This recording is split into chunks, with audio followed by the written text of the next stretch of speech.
You're listening to Built Together, the podcast all about Blacks united in leading technology, hosted by Audrey Bell-Kearney. These stories of innovation, collaboration, and upward movement will inspire and empower you. So take out a pen and paper and let's get the party started. Welcome to another edition of Built Together, Blacks United in Leading Technology. Super excited to be here today. I got a guest coming on shortly, but I want to give you, if you're watching the show right now, just want to give you an idea about what Built Together is about. Built Together is a podcast all about Blacks United in technology and leading technology. And weekly, I talk to entrepreneurs, technology collaborators, technology leaders, talking about how Blacks can leverage technology, how they can get into that space, the industries, even if you're not tech savvy, because I get that a lot. Even if you're not tech savvy, you can still get into tech space and careers into tech. And I think that's really important. I don't consider myself to be techie because I do, I don't know how to program, right? But there are careers and opportunities that are available, even if you're not techie, like a tech programmer or a tech coder or anything like that. I produce this show. This is my 5th show. I produced 5 shows. All of them are tech based at some point, right? So I have to make things happen. So I have to learn how to do things. Now, I don't know how to code, but I can take some code and put it together and make things happen. And to give you an example of what I mean, like my show, Good Morning Gwinnett, that I do every Monday through Thursday at 10 a.m. live.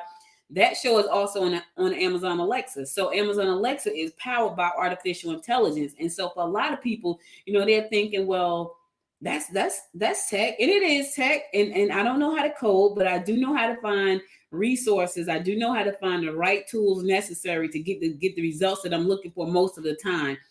If there's a time when I need something that's more in depth, something more that's a little bit more complicated, at that point I'll go in there and I'll find somebody who know how to code, or somebody who know how to put things together in some wireframes and JavaScripts and all that kind of stuff. So I don't necessarily need to have to know how to do that, but I can find some people that can do it. So that's just to give you a little bit about what Built is, what Built Together is. Built itself is an organization that was formed out of Dallas, Texas. It was put together by a group of 3 guys who felt like, we got to keep this message going. We got to keep the mission going. We got to make sure that Blacks are united in leading technology, and we got to shine a spotlight on these amazing people.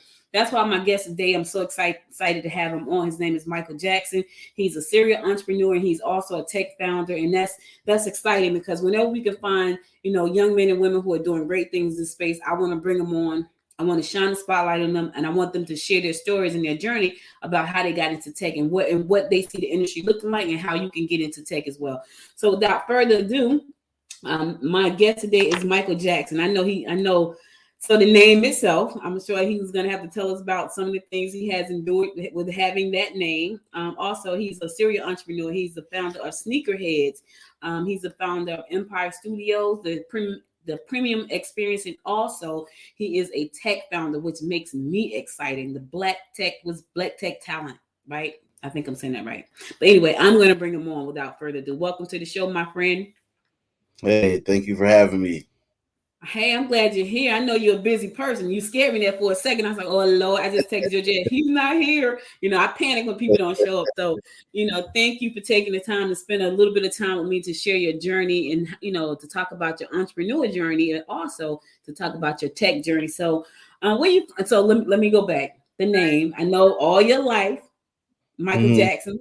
What are some of the things people say when they say Michael Jackson? Can you dance? I'm sure they say that. Oh, there's so much. Can you dance? Are you related? Can you moonwalk? So many different things. So where you grew up at, Michael? Yeah, I'm from Minnesota. I grew up in the Twin Cities, which is Minneapolis and St. Paul, and Midwest. Midwest. Are you still there? Yep, currently still here. All right, home is home, right? Yes, it is. Yes, it is. I understand that. So I see you are a serial entrepreneur, entertainment, fashion, all these good things. How did you become an entrepreneur, and what made you take that journey? Yeah, I've always been interested in entrepreneurship. I'm a creative entrepreneur, and so you know, I've always had ideas and always wanted to try them out. You know, we grew up poor, you know, Section 8 and welfare and things of that nature. We didn't necessarily know we were poor for the longest when we were super young, but we just knew that there are things we wanted to try or things we would see kids in the movies trying or on TV shows, and just realizing that our environment, you know, wasn't the same as that. And so, you know, obviously, especially when you're young and black, your solutions are usually try to go out and figure out how to make some money and, you know, just kind of do your thing so that you can fund your dreams, so that you can take care of family and things of that nature. So I did a little bit of everything as a kid. You know, I went door to door selling pictures that I drew. At one point, I had maybe 3 or 4 kids riding their bikes, just selling pictures that I drew door to door. Black and white picture, $2. A picture I colored, $5. Right at this point, I'm probably like 5 or 6. So, Wow. so I got the kids coming in and out of my house as I'm drawing these pictures, and we're trying to make some money on the side. To selling candy, to getting older and being able to do yard work and mowing lawns and shoveling and raking, and I ended up in 5th grade becoming a Red Cross certified babysitter because the Section 8 apartments we lived in, there was a lot of single mothers, and they would always need help with their kids. So I Wow. got certified so I would know how to do, like, you know, CPR and things of that nature. And that was ended up being another side hustle in itself. So did a little bit of everything I could do to just kind of get my hands on some money. So it's kind of just been in me. At one point, we my cousins came over. They wanted some candy. At this point, we're probably like 8 or 9, and I was like, all right, we're gonna figure out how to make some money. We just went outside and we started going door to door. In a lot of the apartments, the security door locks were broken. You know how you go into an apartment and then Mhm. you be buzzed in. And so we were able to get into a lot of those apartments, and we would literally go floor by floor and ask people if they wanted us to take their trash out for $5 because there was no trash chute, and we made money. And we all went and bought candy and did our thing. So it's always entrepreneurship has just always been in me. So Michael, so you were young, like you were like really young. Did you see somebody who was an entrepreneur to inspire you? Because I didn't find out about entrepreneurship till I was like 28 years old, 27, I think I was. Because I didn't know any entrepreneur. Well, let me say this. I didn't know my grandmother was an entrepreneur, but I didn't know that's what she was. She used to sell like shots. She was a shot. She used to sell she used to sell shots out the back of the house. So I didn't know she was an entrepreneur. And my dad was an entrepreneur. And I think I realized he was an entrepreneur when I was about 19, but I still didn't have like a clue because I didn't grow up with him. So at such a young age, did you see people that were entrepreneurial? I mean, who's thinking? Like, I'm trying to think in the 6th grade. I think I was trying to figure out what boy I wanted to kiss. So, like, you were doing business. So how did you do that? Yeah, it was just I didn't see anybody. It was just one of those things. You know, I saw money when I went outside and I saw adults. I knew that they had some money in their wallets for something, and tried to figure out what value I could add. In exchange for that, obviously we knew the concept of allowance and how to, you know, try to get a few dollars out of our parents. And so we just kind of applied some of those logics to strangers. Garage selling. We saw people in the nicer neighborhoods having garage sales and getting money exchanged for their old things and stuff like that. So, you know, just really subtle, I guess, impressions, but just knowing like everybody has something in their pocket. Like, how do we get some of that? That is so cool. I think about, and it's so crazy because I think about, I grew up in Newark, right? So in Newark, Newark is tough. Like you have to know how to handle yourself in Newark. So, but I didn't see entrepreneur. I mean, I saw them, but they weren't called entrepreneurs. They were Yeah. called like, that was my that was the dude on the corner slinging, right? So he was a slinger. So I knew them personally because they were on the block. So, but I Yeah. didn't know. I didn't know the concept of entrepreneur back then. My mom was like, do not go down that street. You better not cross the street and sit on that porch when the lights come on, you come in, that kind of thing. So we knew who all the entrepreneurs were, but we didn't know that was like not a business you could go into. Nobody said that's a good business for you to go into. Or that's a good way to make money. But you had the foresight to say, you know what, I'm going to see how to. They're selling. They're having a garage sale. I'm gonna go see what I can do to get, take out the trash. So I think that's pretty cool. So you taking this knowledge as a youngster. Did you take this into high school with you? Oh yeah. Oh yeah, definitely. So in high school, what did I do? In high school, we had Sam's Club and Costco. So buying candy wholesale and then beating out the vending machine, or movie days in the classroom where we ain't doing any schoolwork. We just watching movies and some kids forgot to bring a snack. So doing that, I had the Reese's Big Cup like back in 2005, Wow. like a year or two before it was mainstream. They were just testing it out, I think at Sam's Club or Costco, and I had it back then. So doing that, during that era, I'm 32 now. So during that era, computers were still expensive, and computers that had DVD and CD burners were expensive. And so Mhm. I took apart an old computer we had. It was an E machine, if anybody remembers those, and took it apart, figured out how to rebuild it, and then I bought a DVD CD burner combo, installed it, and then we had DSL internet at that time, and I would download movies. I'd make people give me their playlists, and I'd charge them for me to burn the CDs, stuff like that. Then when I got a little bit decent, I started charging kids to like fix their computers and make them a little bit faster, for the ones that did have them. So I did a lot of stuff. And then at that time, I'm of course, even more able-bodied for yard work. So I was still shoveling driveways and raking leaves and mowing lawns and dogs, really anything. I had started with the candy thing. I said, how can I bring this into the neighborhoods? And at this point, we're in the suburbs now. And so I made a thing called the candy jar, made up a little flyer and like Microsoft art, and created like little memberships. And I would just go, out a little bit after dinner time, and see who wanted candy for dessert.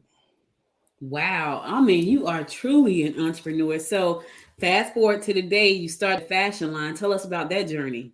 And I know, Yeah. guys, we're getting into tech. I'm going to get there, but I need you to walk this journey with them. We're going to get to the tech piece, but I need you to walk his Yeah. journey. So I need you to talk about the fashion piece, and then we're gonna get to it. Just hold on, y'all. And it's a fun journey. I'm just copying the link so we can share it on LinkedIn as well.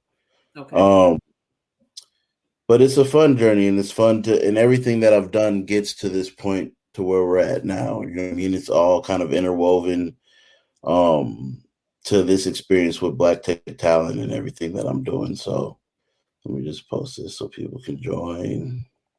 Yes. Boom. Yeah. Okay, there we are. Now you're on my page too. Okay, So thanks. yeah. So yeah, I'd always been into, being fly and buying clothes, streetwear and stuff like that. And so at this point I'm 19, and we're into the sneaker culture, and Minnesota is very behind in fashion. It's like 2 years behind whatever is popping everywhere else. And so I ended up calling my clothing line Sneakerheads Clothing. And a lot of times what happened is the shoes were getting more colorful. So, there was a lot of the Air Force One customizations and just kind of collaborations and wild colors. Jordans were getting, more colorful at the time. And so all you Mhm. could really buy was the matching Jordan or Air Force One, shirt that was coming out of directly from their shops or from Foot Locker and whatever it may be. And so for me, I was like, well, I want to be able to wear a streetwear brand. I don't want to look like everybody else who's just going in the store and literally grabbing the same shirt to go with the shoes. And so we launched a brand called Sneakerheads Clothing. Our slogan was the perfect match. And I would just stay on all the sneaker blogs and see what was coming out in the next couple months. And we would make, cool shirts to go along with whatever was coming out. And we just, whatever money we had, we saved up to do small runs of clothing, which made it kind of exclusive. And actually, the first magazine to feature us was Crunk Magazine, which was out of Atlanta. Mhm. It was like MySpace days still. So we're on MySpace, and they ended up seeing the stuff.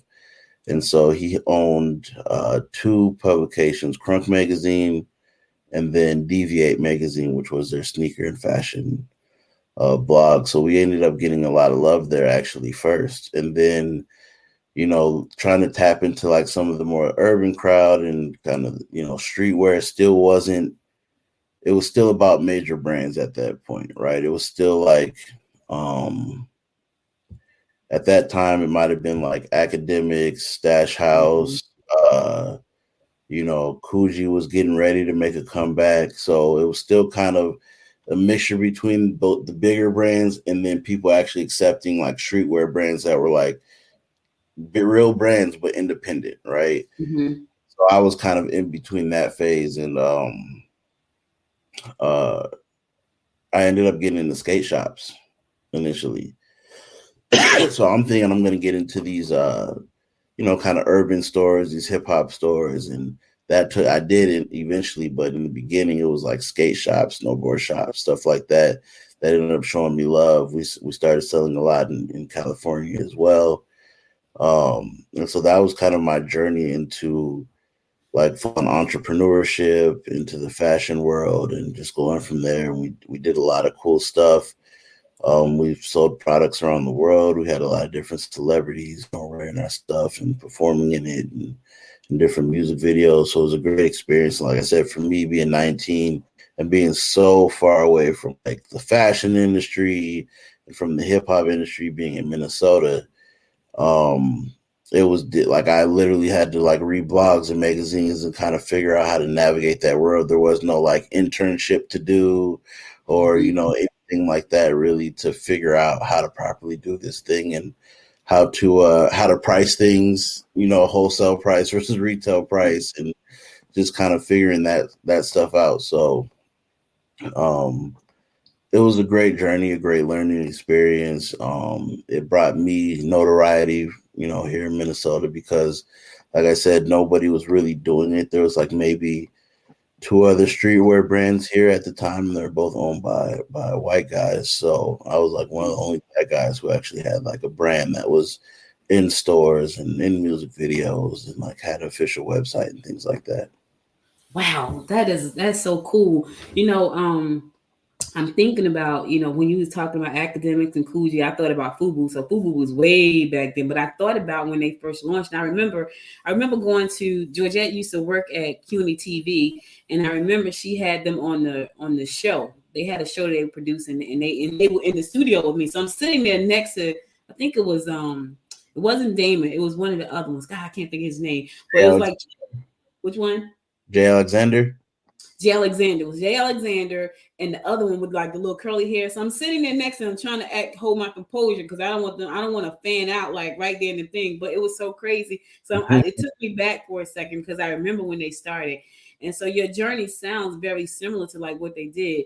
Now, tech wasn't fashion to get online and sell your stuff wasn't as simple as it is now because of places like Shopify and Big Cartel and all those guys. So you did it, you had to build a website and, sell from the website. Tech has changed that a lot. I was just talking to somebody earlier about selling on Shopify. Shopify, I think, is one of the best platforms out there because one, it gives you beautiful sites, and two, they give you a lot of training for free, like as long as you pay the membership. So I think they're great. So fast forward to today. Now you into tech. What made you decide to go into tech, and how has that journey been? Yeah, so I've always had, like I said, I've always had interest in technology. I was actually somewhat discouraged from it in high school from teachers and stuff like that, to not do it because at the time I wasn't really good at math. And so they're like, oh, there's going to be a lot of math involved in that, and that's not your expertise. Maybe you should do something else. But I'm a visual learner. I learned by doing and trial and error and things like that. And so I kind of, like I said, went around, and I remember a few things. So one, I was reading a magazine, it was like Complex or something like that, and learned about like Vlad TV. And so I ended up watching a few of his interviews, and in one of his interviews, he was talking about like how he owned his website and like blah blah blah, and then he said something about the technology behind it, and I was like, what is he talking? He just has a website. Like, what is he talking about? And when I really looked into it and researched it, it was really the way he had set it up to do retargeting, and the way he was releasing his video content, and the way he was monitoring like the analytics and the views and things like that, so he could monetize all of the things that he was doing. And that's why he was putting out so much content. And that's why he will take one interview and break it up into a million pieces and things like that. So that made me kind of look at, the front end, but also the back end, right? Of like the things that we were building and kind of doing, that type of research. And so eventually, even with the clothing line, I was started bringing celebrities, and that led into me creating the premium experience. And so with premium, it's an event marketing platform that helps promoters and venues better understand their audience through data. And then we added things like talent booking. Of course, it has ticketing, it has a rewards program, and things of that nature. And so this is, 2015. This is 2014. I have the idea going into 2015. We actually launched 2018, and the app. We had the website, fairly quick, but the app took a while to develop. And so 2018 Super Bowl is here in Minnesota. We do some of the Super Bowl like after parties and stuff like that, which was a good like initial test run. And then we got some more promoters involved and things of that nature. And so that was my first time like project managing and product managing like an app and a platform like that, and just learning all the different languages and the different options we had to build that type of platform, and really understanding and communicating what needed to go into it. And so after, experiencing that, I ended up meeting the founders of Blacks in Technology. So they ended up coming here to Minnesota, and because we had a chapter here. And so they had a situation where they wanted to do their conference here in Minnesota. And so one of the things they didn't know how to do was book celebrities. And so at the time they wanted to book Nipsey Hussle. So I helped facilitate Nipsey Hussle being booked and coming to Minnesota to speak. And this was one of his last speaking engagements before he was murdered. And so I helped facilitate that, and just kind of the marketing and the environment that we had here in Minnesota. And then the next year they asked me to help them co-produce the whole thing. So I worked on that for 13 months. Wow. Putting that together. Yeah, like literally 2 weeks after the first one, we went into the second, like working on the second one. And so another successful event, we brought in sponsors. I ran the after parties. I pretty much did everything except for booked the speakers. They booked the speakers that they had relationships or really wanted to have. But as far as like the venue negotiations, we conducted like research on how to get more people in there with MBA students from one of our university. Negotiation, sponsorship, and things of this nature. Just like a ton of work. And then I spoke on I think I agreed to speak on 2 panels, and I ended up on 5 somehow. You're scaring me. I'm telling you right now, you're scaring me, because I was on a call earlier today. I'm going to be doing my first Built conference here. It's a Black Tech Symposium here in Atlanta in April. And just listening to you right now, my head is like, oh, Lord, what have I gotten myself into? Go ahead. I'm sorry. I didn't cut you off, but I'm saying myself, he said 13. I'm like, 13 months? This is what I'm thinking in my head, like 13 months. So, yeah, it was a big undertaking. But so I did that, and one of the things that kept coming up as a recurring theme was like the need for a pipeline, and I'm sure you hear that all the time as well. And it's like same thing, corporations saying they don't know where to find Black talent. And what I saw was a lot of the Black organizations were nonprofit, or they were it was just very hard for them to scale, and it was very hard for them to become part of a pipeline, a true pipeline, because of the nonprofit portion, because everybody's chasing the same corporations and foundations for the funding. And what ends up happening, as you probably know, is like unless you like get that big check initially, like the restrictions of spending the money by a certain time, and like getting, whatever the focus is, whether it's training or upskilling or placement or whatever it may be, like you just have a small amount of time to like actually execute that, because you had to spend so much time developing a program and writing grants and applying for things and negotiating. And so I decided to go it the for-profit route and create Black tech talent. That's interesting because you're right. Most people definitely go into the nonprofit side, and so how has that been? Because I know right now, Built is a nonprofit, and I'm the chapter president here in the Metro Atlanta area. And so we were talking today about me doing this conference, and so he was like, "You got to get sponsors, you got to do this, you got to do." I'm like, "Oh my God!" Like so my head was already blown already. Now you're talking about 13 months, but you decided to go on the for-profit side. How has that been? Because a lot of times you look at these type of initiatives and it's like, okay, I want to do this, but I don't want to go that route because it's too much red tape. It take too much time. How has been a for-profit in this space worked out for you, and how has that worked out? Like really?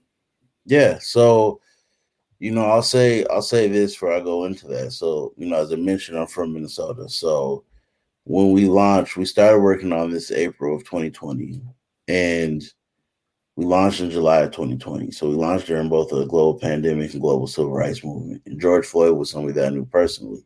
And so every company we talked to at that time, of course, the first thing they're saying is, oh, because of George Floyd, now we're looking at being diverse. Minnesota is a very, very white state. It's rated like the second worst in the country for Black people. Really? Economically, yeah. Even worse in some places in the South, because here you don't have like you're in, is Gwinnett County of Atlanta, or is it a whole different It's city? it's in the metro of Atlanta. Gwinnett is, I think, the second most populous county in Georgia over Fulton. So where you're at, there's areas of Black wealth, right? There's like a Black middle Oh class. yeah, yes. Here there is no, you can't come here and say, Mike, where do the middle class, upper middle class Black people hang out? Either you're in the hood or you live with around white people. Mm, There's no neighborhood where you're like, oh, these where the fluent Black people are. This is this is where the good Black schools are, where you're going to get Black history, and that's not here, right? And mm, so seeing when they see successful Black people, it's like for them it's a confusing thing. So we don't have that culture here in Minnesota, right? mm-hmm, So so when what happened to George Floyd happened, a lot of white people who have been able to, by choice or by circumstance, never really interact with Black people on that level. This was their first time really realizing what's going on, right? So even here, you'll have people who are racially biased that don't even know it. Where in other places, you'll have undercover racists, but they know they're racist, and then you'll have just outward racism, right? And here we have a lot of people who are racist just by circumstance, and they don't even know it. So they'll wow. say all the racist things, not even knowing that they're racist because they've never been around Black people to know what they're saying is ridiculous. Mm, People are having board meetings saying, why don't they just comply? And why, like there's billboards here saying back the blue and things of that nature, because now we have this conversation in Minneapolis where about defunding the police, which they shouldn't have used that term, because it's actually not defunding the police, it's just taking away a lot of the militarized weapons and like the money that's beyond what they actually need, and giving that to people who can answer calls for somebody who has mental illness. You don't need somebody showing up with a gun for somebody who has a mental illness and they're having an episode outside, or mm-hmm, just different things outside of the very dangerous crimes, and drug dealing and gang banging and domestic abuse. You definitely need police officers to show up for that and handle those situations correctly. But this is more so for simple stuff like somebody came into the store and you think they have a fake $20 bill, which it ended up being real, right? mm-hmm. Things like that you don't need police officers for. So, but they use the term defund the police, and of course, so now it's a war on that, because people are like, "Oh, good luck with no police. What do you think is going to happen? The city will be torn up and things like that." So, I just wanted to paint that picture before I get into kind of the for-profit thing. of kind of what this environment is like here. So with that being said, going for profit has been a mixture of things, because when we started, we didn't get to tap into like a lot of the resources that came out, right? We were too new for any PPP money, because we weren't around prior to the pandemic. Of course, that includes the EIDL money. Some of the corporations here that did pledge big dollars either haven't even given those out yet, or they did, but they just gave them to the usual suspects. So they made it sound like, small business, blah, blah, blah, but they just gave them to whoever they knew had already been around, even if they weren't necessarily efficient in helping the Black community. So, and then a lot of them came out wanting like nonprofit companies to just give money to. And so we weren't a nonprofit. So we haven't received like any like free money or like George Floyd, we feel bad money, right? Mm-hmm. Everything we've done has been revenue based. Everything we've done has been, sponsorship or money we put in ourselves. But what's been dope is that we are investable. So now we have a number of investors that want to invest in the business and grow and scale. And that was kind of one of the points of going for profit, being able to build those relationships. And now that it's been, a year since that's happened, companies are now saying they want to actually invest and partner with small businesses and tech startups and things of that nature. And so we're building technology, with our platforms.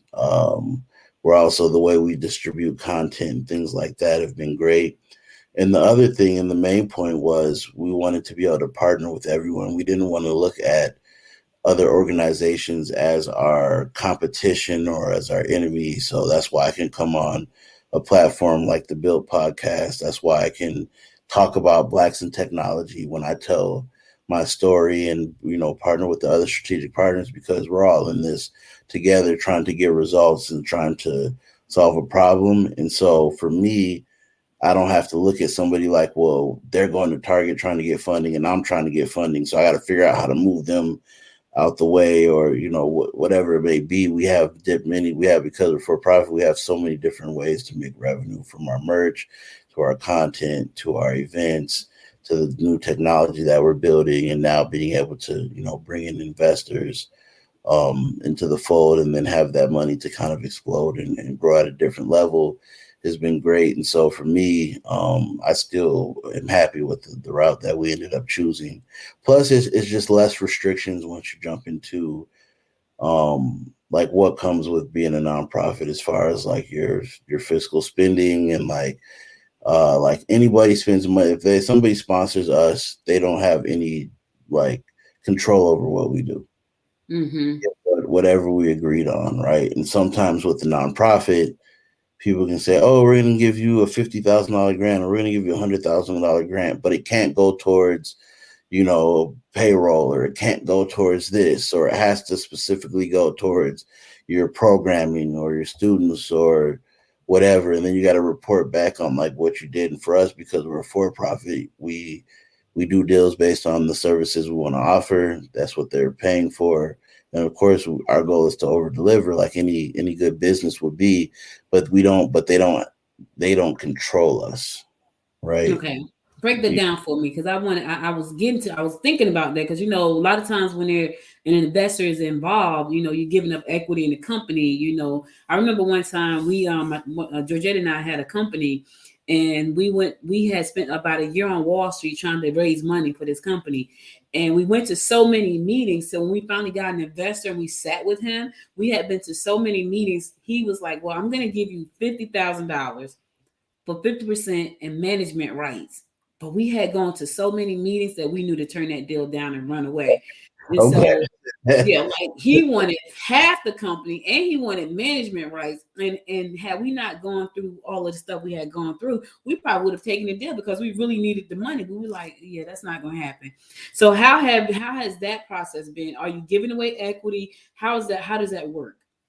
Yeah. So we're still in negotiations with everything, but it will be an equity situation, and so there'll be partners. And so we've been looking at investors that bring something to the table more than just money.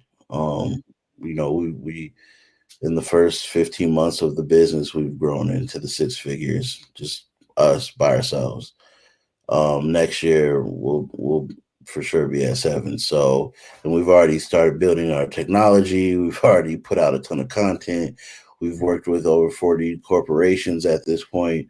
So, as a small team, there's five of us. We've been able to put in the work and prove that we know what we're doing, and whatever we don't know, we can figure out or we can hire for. So for us, the value in the investors is the money so that we can be ahead of what we're doing, but it's really the value of the partnerships of the people that we're teaming with, whether they have expertise that we don't in different areas, that they can be advisors as well, whether it's the relationships that they can bring to the table, whether it's just really believing in the vision in a way where they want to get more involved and bring other things to the table.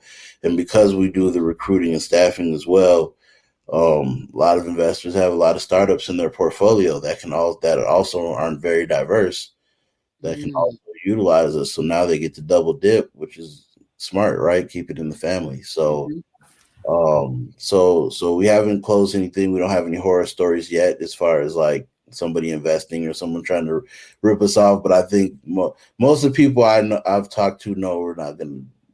I don't think I give off that energy that I'm going to do a bad deal or take something that I'm not interested in. So far, the terms that we've mentioned just kind of in pre-negotiations have been nobody's like disliked it or tried to renegotiate what we put on the table. Put a pretty fair situation on the table. So, this is a hard question. Well, I mean, it would be hard for me, so it may not be hard for you because you may have thought about it already. So I think about when BET got started, right? And we were all excited because it was like Black entertainment. It's ours, and Bob Johnson sold it for $3 billion. And people lost their minds. They like went berserk.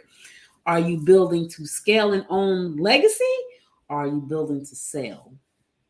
Yeah, so most likely we may sell at some point, but with intention, right? So when you build a company to a certain level, you're gonna have to really reorganize to get it to that next level, right? So for the listeners that are, entrepreneurs and things of that nature, we're building this company to be, a multi-billion-dollar company, right?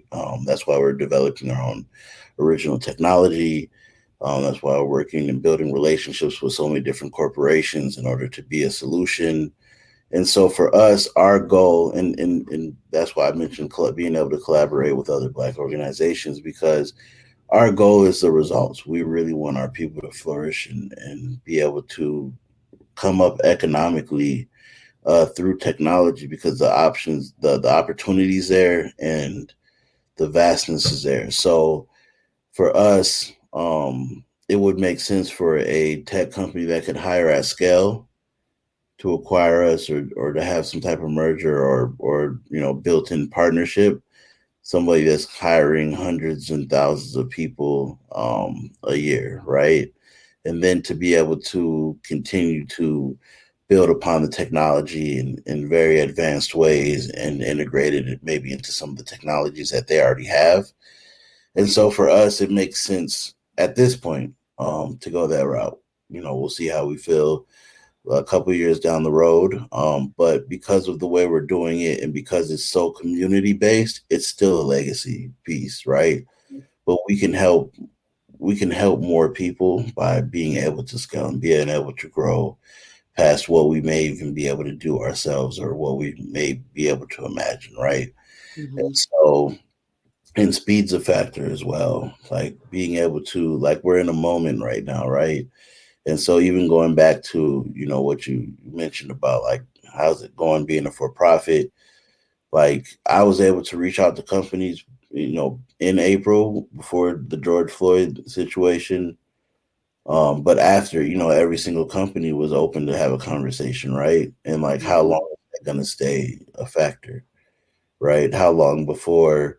And now it's just a hiring deficit, period, across industries, right? People are short staffed and tech companies are growing. So for them, it's even worse because some industries, they're not even growing. They just don't have enough employees, period, for the level of business they do have. And the tech companies, especially like a platform like a Zoom or the social media being used even more, cloud services, more things being built with AI.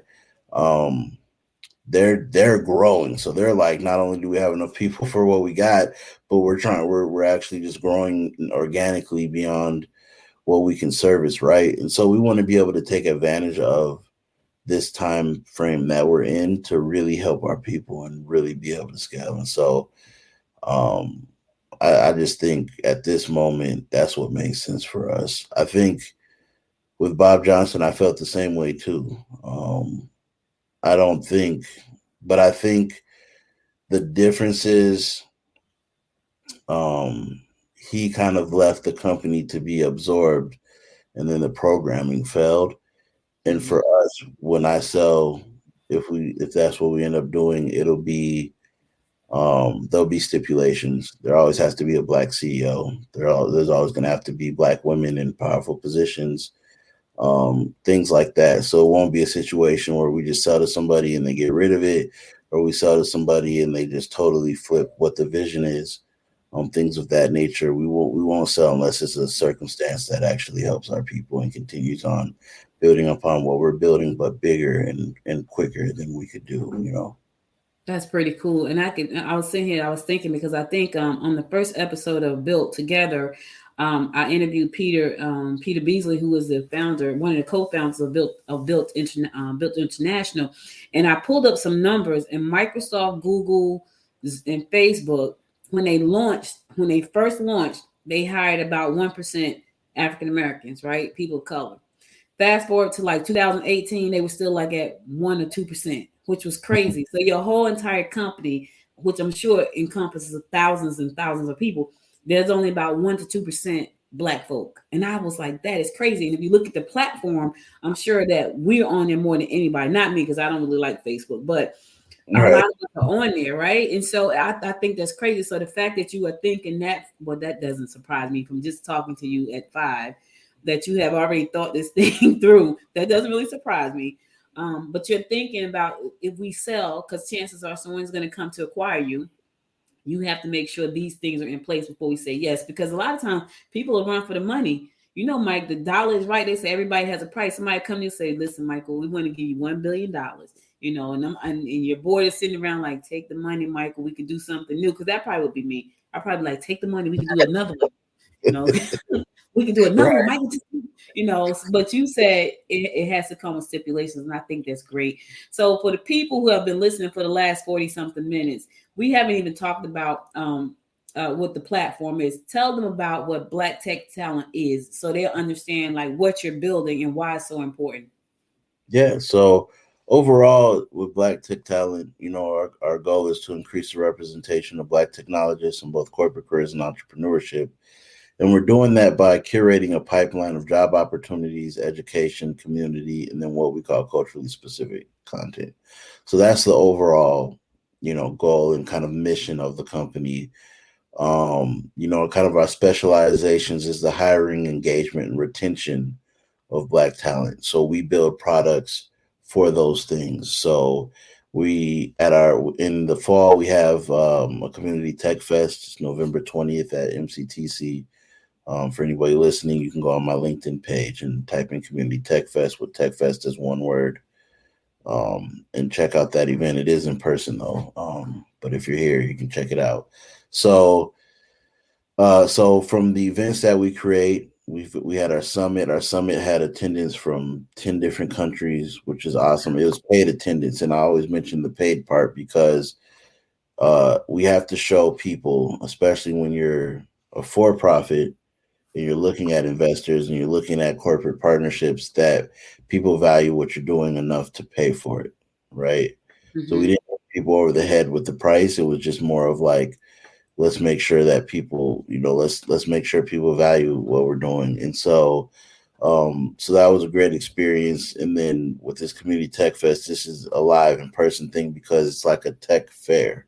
So everything we have going on, people can play with, from robotics to VR to AR to coding competition, things of that nature. And so we're releasing Two of the products we've been working on this year. One of them is a surprise, so I can't mention it yet because that'll be revealed at the event. But the other one I've talked about a few times. And so we've been building an employer matching app, and it works very similar to like a Tinder, but for jobs. And so streamline the process of kind of recruiting and take a lot of the heavy lifting off of kind of the recruiting process for the recruiters because they're bored too. They don't want to get a million, resumes and cover letters and wade through all that when they only need 2 or 3 employees, right? And trying to figure out who's the best people to interview and hire and stuff like that. So we started building technology for that, and that will, like I mentioned, we'll be demoing that at our community tech fest, and then we'll be, kind of testing it with a few employers, maybe 10 to start out with, and then while we're doing that, building up the community on the platform. We're also looking at building some other technology just to help with like resumes and kind of other stuff I can't quite talk about yet. But we're looking at some of the educational resources that are out there for upskilling. We plan on opening our first headquarters first quarter of 2022. So these are kind of the things that I can talk about right now that we have coming out and that we're kind of focused on. So we're also doing Black employee retention research, things of this nature. So when we started off and I was pitching it initially, I was like, my pitches were getting better, but and more like refined. The communication of what we were trying to do was getting better, but I was like, we sound too much just like a staffing company. I didn't want to sound like a staffing company. I wanted to sound like a tech company in the staffing space, right? So I said we have to develop technical solutions for some of these things that we're facing as we go on. And so, yeah, that's kind of in a nutshell what Black Tech Talent is. So let me ask you this, because I know that right now we are in a very peculiar time where there are hiring signs all over the place. Do you think that's because tech has played a role in people saying, you know what, I can start me a Shopify store. I ain't going back to work for, Mr. Bob over here. Do you think that has played a big role in that? Because I don't care where I go right now. And we're in the metro Atlanta area. So people normally, when they say move down, stuff like, oh my God, there are no jobs down there. And I'm always saying that's not true. There's jobs in the metro area. Now there are so many jobs, they can't even fill them. Do you think that has a lot to do with the way tech is? People can go and set up an Amazon store and, start selling stuff on Amazon and drop shipping and all these things they can, digital products and courses. You think that has a lot to do with how the tech space is right now? Yeah, I think it's a mixture of things, right? Because not every single person became a successful entrepreneur, right? I think it's a mixture of some of those people just got better jobs. They're working, they just got better jobs because they were able to get that chance finally because of the things being short staffed. Like I see people post no drug test, no background check. I saw the U.S. Postal Service say they're not doing drug testing. Like that's crazy, right? Yeah. That job used to be super hard to get. Unless you had a super clean record, no type of use. And then even then, you still got to make it through the interview process and they got to be hiring at the moment. And now they're like, we'll take whoever. And I heard the I don't know what his official role is. He's the leader of the post office. He said in order to deal with holiday shipping, they're going to be 24 hours now. They're going to go 24-hour service so they can get holiday shipping out. They're already showing people how early they have to ship stuff if they want it to arrive on time. I can tell you, I went to the post office a few months ago. I literally stood in the line for like an hour and a half at the post office. And it was crazy because it was a guy behind me. He's like, what are they doing? So by the time I got inside the door, because it was a line out the door, by the time I got inside the door, I asked the lady, like, where's your help? She said, I'm the only one at the front. It's only one person in the back. I said, where's the manager? She said she quit yesterday. I said, well, how much are they paying? She said, I make about $500 a day. And I said, and people won't come work at the post office? She said, no, we had 6 people we hired and they all quit. And you're right. That used to be a job you'd be trying to get into a hospital, to get into the post office. Those were the jobs that were hard to get to. Now the poor woman was there by herself at the front, the other lady had to come from out the back, and she's like, "Man, my feet are hurting me." I said, "Tell your husband to rub them when you get home. Make that $500 and go and get them rubbed when you get home." Right. Go ahead, go Exactly. ahead. So Exactly. you're right about that. Yeah. So yeah, I think it's a mixture of things. Entrepreneurship is definitely one of them. I'm big in our entrepreneurial community here, so I've seen a lot of it. People depending on the market, people trying to become social media influencers. I think some people just got better jobs, so they're working, but they're just not going back to that industry they were. You have to counter count for platforms like OnlyFans, strippers, Mm-hmm. waitresses, bartenders, IG models. They started making real money on OnlyFans during the pandemic. So a lot of them aren't going back to work for these restaurants and things of that nature. Um, as you mentioned, Shopify, a lot of people picked up side hustles or learned, like, really leaned into what their skill set was during this time. You had people who do save money and didn't blow their unemployment or whatever it is, and they're like, hey, I can still live off of this for a little bit, right? You had the rent, kind of the rent control situation where people weren't able to be kicked out. I just heard the story of a woman who was a property owner and she became homeless because she wasn't collecting any rent from a rental property. So she's paying two mortgages and Mm. then couldn't kick the person out who was in the other home for not paying and ended up losing her home. Wow, that's So, crazy. so you have a lot of people who ain't been paying rent. This whole maybe still was getting money, but just wasn't paying rent for a year and a half, right? So I think ultimately what's going to happen is it's sad, but I think what's going to happen is what always happens. The white college kids, when school gets out, again, they're going to come take all those good paying jobs. Um, a lot of the other communities, minority communities, will go take those jobs, and then it'll even out. Hiring won't be as crazy and destitute, and then by that time we'll wake up and we'll want those jobs, and it'll be back down to 15 an hour. Yep, I agree. I totally agree. You got me in agreement there. So, listen, this has been great. I got to tell you, I'm sitting up here. I'm still thinking about this event. You done messed my head up. I ain't gonna even lie. I'm sitting here thinking, man, I gotta see how to. You might have to help me because I've never done an event before. This is my first event.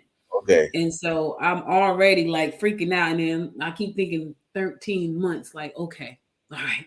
But anyway, this has been great. My Thank you. biggest advice I would give you is just don't overdo it. Like, remember that you're in control. Yeah. Don't let anybody else from Built, tell you need to be the next Afrotech or the next BitCon right today, or even the next Black Tech Talent Summit right today. If that's not the type of infrastructure you have at the moment, just get the first one done. Yeah. Get the No, they first. were built is really good. They just told me, listen, however you want to do it, like, and so I just I'm gonna have a great event. I'm gonna say that. I'm just gonna say that because I'm known for saying, oh my God, I'm not gonna even say what I normally say about me and events.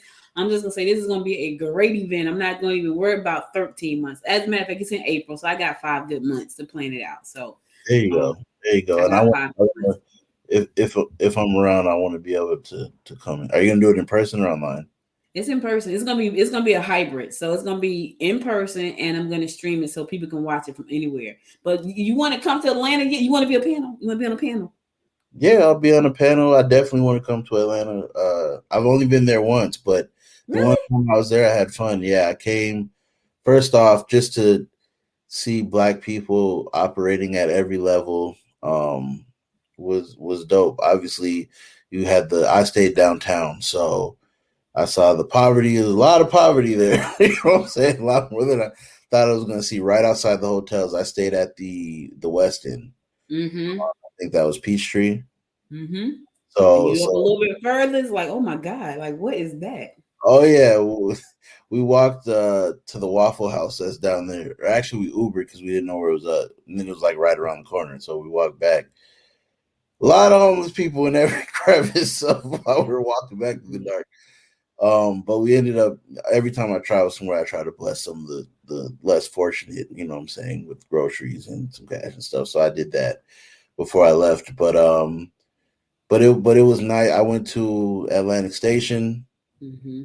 and that was dope. Because like I said, we don't have anything like that here. So every neighborhood here I would compare it to is still like a white affluent neighborhood. So going there and just seeing everybody, you know, seeing that it's normal for everybody to have a BMW or a Mercedes Benz, that's like not out of place is dope. Because here, even though those are luxury cars, those are like normal luxury cars, right? Like those are the brands we're kind of used to. We don't go crazy just because we see a BMW and like need a picture, right?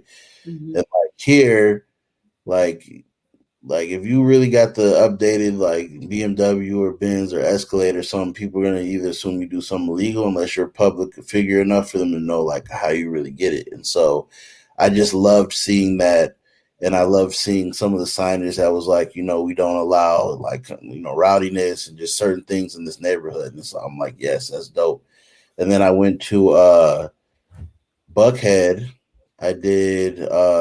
I was in the background for an episode of Housewives. Okay. So I know the producer or whatever. So that was a cool experience, and I like driving through that neighborhood and seeing what was the place? It was Uncle something. I think it was like a Mexican restaurant. I don't know. Uncle It's so Julio. many. It's so many of But them. okay. But yeah, so we like driving around that neighborhood was like awesome. So it was a great experience, and I was there for probably like 4 or 5 days, and just I networked and just like met some awesome people, and so definitely want to come back. Oh, please. I would love to have you. You know, it's so funny because I was born in Georgia, but I was raised in Jersey. So when I moved to the metro, because I was born in Albany, right? So Mhm. if you go to they say bad things about Albany, like they're stuck in a time warp, and they are, but it's still my home, and I still love going. But when I moved from Jersey to Georgia to Metro to Gwinnett County, I I saw Maseratis, I saw Bentleys. I went to an event 2 months ago. I think it was 2 months ago. Went to an event downtown Atlanta. So you know you're a young man, right? The Mhm. young people here are killing it. The Yeah. 32, 35. Oh my God. I just hang around them because I just need to be in the space where they are. I go to this event. I was totally like probably me and three other women. We probably like the oldest one at the thing, right? Slingshots, Bentleys, I saw a Bentley truck. I'm like, is that a Bentley truck? Bentley truck. It was crazy, but that's like normal here. Like it's like normal. Like I went to Chipotle and I saw to Wanda Braxton. She was like in Chipotle. She was at the football game a couple of weeks ago too. So my nephew played high school football for Grayson, and she's like right there. So so Gwinnett is pretty suburban, right? So when Okay. you come back, it's really like suburban. Now we got our pockets, but they're very small pockets. Like you have to find them almost. And when I Yeah. roll up on them, I'm like, oh my God, look at that. Because you don't, they're not just out like in Atlanta, you can just walk down the street and just see them. Not in Gwinnett, they're kind of hidden, right? Because Gwinnett prides itself on, being what it is, but we have a homeless population here, but you don't really see them as much as when you go downtown Atlanta because they live in extended stays. So we're trying to deal with that. We just opened up our first shelter. It's only one that's just open like probably a month ago in Gwinnett County to help with that, people who need help. But a lot of those people live in extended stays. And I didn't find that out until like 2019. We did a Christmas in the park. And when I tell you, Michael, it was eye opening because it was freezing that day. It was freezing and it was raining. It was December, and I was doing a live broadcast. We had like food and we gave away coats and toys and all this stuff right before Christmas. And it was so cold. And I remember I had this brand new coat that I couldn't wear because I had lost a lot of weight, but it was brand spanking new. My mom had bought me, and it was burgundy. It was so pretty. This woman came in. It was freezing. And the first thing she did was go to that coat and put the coat on, just wrap herself like this. And I almost cried because I'm like, oh my God, because you don't see them. They're not out like in Atlanta. Like in Atlanta, you can see them. In Gwinnett, they're hidden. And so they're everywhere. But I would love for you. Now when I'll have Georgette send you all of the dates and everything. We're finalizing our schedule now. And Okay. it's probably gonna be like a 3-day event, but very different. It's not gonna be like panels like 3 days a week. It's gonna be some fun in there. I like what you said about the tech fair. I love that part. I'm like, oh, I like that. I Mhm. felt like when you said that, I felt like CES, like, oh, that's kind of like CES a little bit. So I like that part. So I like that part. So I might have to bite that. So just so you know. But thank you so much for being my guest today. I know you're busy. Now I gotta ask one last question. What Okay. is that chair you're sitting in? Because I'm Yeah, sitting here looking at this chair like this, like a king's chair. What's the deal with the yeah, chair? it's a throne. Yeah, I see. He is sitting on the throne, y'all. I see the chair. That's a nice chair. So what's the story with the chair? Yeah, so originally, so I had a photography studio. I ended up letting it go during the pandemic, because here when we shut down, you weren't even allowed to go in your own business, and if you got caught, you would be fined like crazy money and stuff like that. And so I ended up letting it go because I'm like, I can get another space once we open. But before that, I bought this for music videos and like maternity pictures and stuff like that. And it was sitting in my office, in my home office, which is where I'm sitting at now. And I ended up, so it was just sitting in the corner, kind of looking at like more of a decoration than furniture. And I got booked to speak to some youth, high school age youth that were looking at kind of career development in the tech space. And so I was like, oh, they'll think this is cool. And this would be like good representation and stuff like that. And so I ended up pulling it in for the situation. But right after I got off the because it was an online thing. So right after I got off of that, I had meetings and I didn't have time to like move the chair. So I just had the meetings with the chair and people loved it. It was just like an icebreaker for everybody who was meeting with me for the first time. And then we launched our podcast. And the first, if you watch the video portion of the podcast, I think the first 3 or 4 episodes, I'm just in my regular chair. Then after that, I'm in the throne. And what ended up happening was it was like I was becoming an influencer because of the podcast. So people were, companies that were inclusion officers, IT recruiters, they were seeing me through my content and then finally reaching out for, a business meeting. And they wanted that same experience they saw on the podcast. So they wanted to see me in the throne. So there were a few times where I didn't have the throne. Like, oh, I thought you were going to have the throne. Or I was wondering if.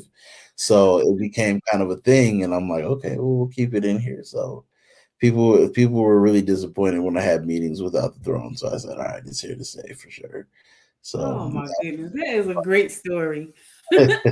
Well, thank you so much for being my guest today. I really appreciate you taking the time. I know you're busy, so I really appreciate you. And when we get everything set up for the summit, the symposium, I'll make sure JJ gets you all the information way ahead of time so you'll have time to prepare. And if you really do want to be a panelist, trust me, we can put you on the panel now. We got the panel, like we got the startup, So the second panel in the app that's the fourth panel is about the second panel. The third panel is about startups, and then the fourth panel is about funding. And so I will let her reach out to you, and you just let us know if you can do that. We'll be happy to put you on that panel and bring you back to the ATL. Sounds good. All right. Well, thanks again. Thank you. All right. You're welcome. Bye-bye. So listen, guys, that's all I got for you today. You have been listening to Built Together. We are making things happening in the tech space. That's what we're supposed to do. And I want to thank Michael for being my guest today because he could have been anywhere in the world, but he spent the hour with me, and I appreciate him for that. Listen, make sure to tune in next Monday. We got another event, another great guest coming up next Monday. Now, this coming tomorrow, the Black Tech Symposium, Philly Black Tech Symposium starts tomorrow. If you have not gotten a chance to do that, just go and Google Philadelphia Black Tech Symposium. That starts tomorrow. It is a 3-day event. You can attend for free. It is virtual. My symposium here in the Metro Atlanta area will be in April 2022. It's going to be a hybrid of virtual and in person. So we will keep you abreast about that as we move forward. But as of tomorrow, go to Philadelphia Black Tech Symposium. You can attend that symposium virtually tomorrow. It starts tomorrow and runs for the next 3 days. All right. So listen, I'll be back again next Monday, 6 p.m. Stay safe. Keep your mask on. Until next time, my good friends. Until next time, make it a great day. Bye, y'all. You've been listening to Built Together, the podcast all about Blacks united in leading technology, hosted by Audrey Bell Kearney. If you enjoyed this episode, be sure to subscribe to the podcast and share it with your friends. To support the podcast, visit us on the web at www.builttogether.com. That's www.built2gether.com. Follow us on Facebook and IG at Noise Media Network.